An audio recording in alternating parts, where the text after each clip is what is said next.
A $600 realtor fee isn't a lot for your girl.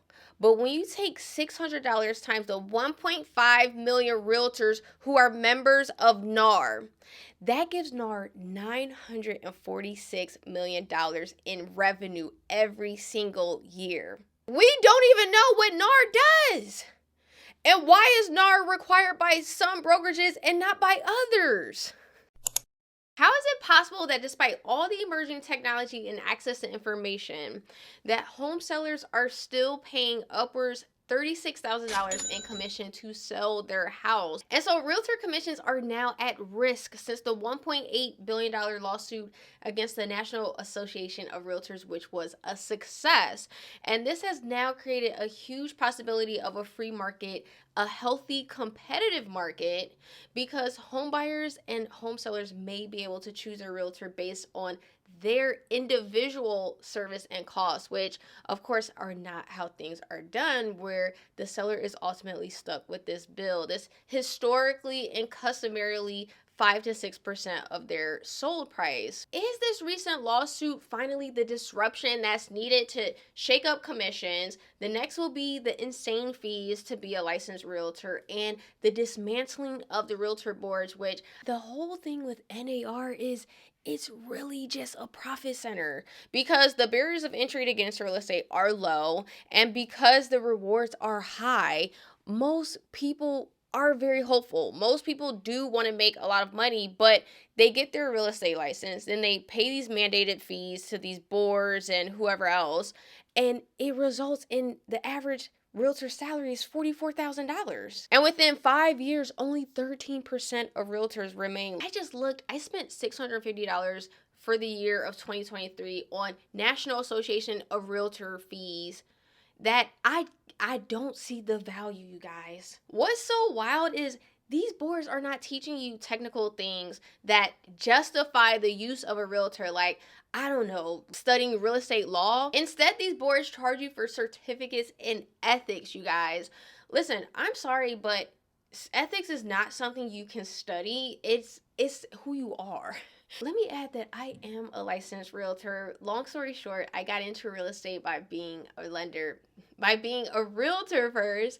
And my first one or two clients was fun. And then my third client, who I remember vividly because it was like 4 p.m., it was rainy, and she called me and she was like, "Can we go see this house?" And I was like, "Why?"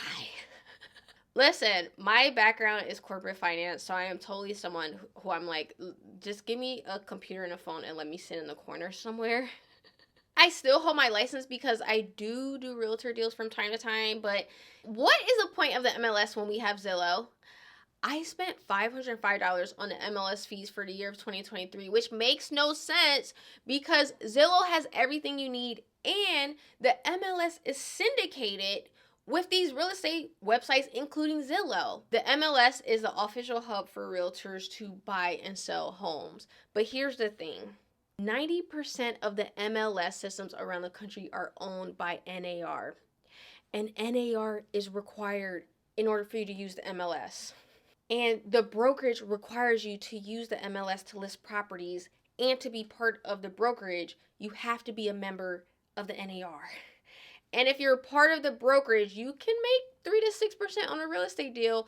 And of course, your broker makes money off your deals. And if you bring an agent into your brokerage, you make money off their deals. Are you getting me? Are you following what I'm saying? Basically, they are all in bed with each other, which definitely trickles down to the homeowner and the home buyer. But if you are buying or selling, please know that realtor commissions are negotiable, and any customary price is just that. It's just customary. So what's going to happen next? I don't know. Maybe more homeowners will just sell their house directly on Zillow and go directly to the buyer, which, as you know, exists today. If you've ever seen those for sale by owner signs, most realtors are like, "Oh my God, they're crazy. How are they listing their home? Like, are you nuts? Why are you doing this?" It's not crazy, because everything you need to do a real estate transaction is on the internet. If you need buyers, they are on the internet.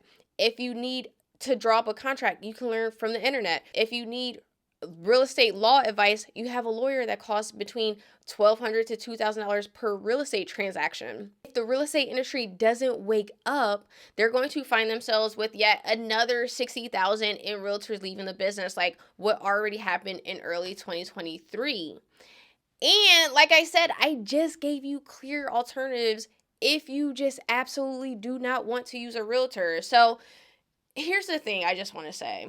I am painting the picture of where the industry is probably going and how it's been shielded from change for way too long. But even with change, there will always be someone who will need a realtor, and not necessarily because they are not capable to do their own real estate transaction, but more so because a good realtor will save you time, will save you less time negotiating, less time having to figure out how to write a contract. They will save you time on trying to problem solve on things that come up last minute.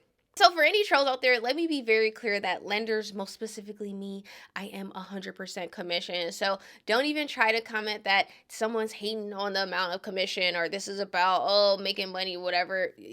Lenders make money too now. Our commission rates just isn't public information like realtors. So if you enjoyed this video, if you would like to see me talk more, do more of these opinions, my thoughts on things, hit the like button, hit the subscribe button, drop me a comment below, and let me know what you think was going on with all this realtor commission stuff. So until next time.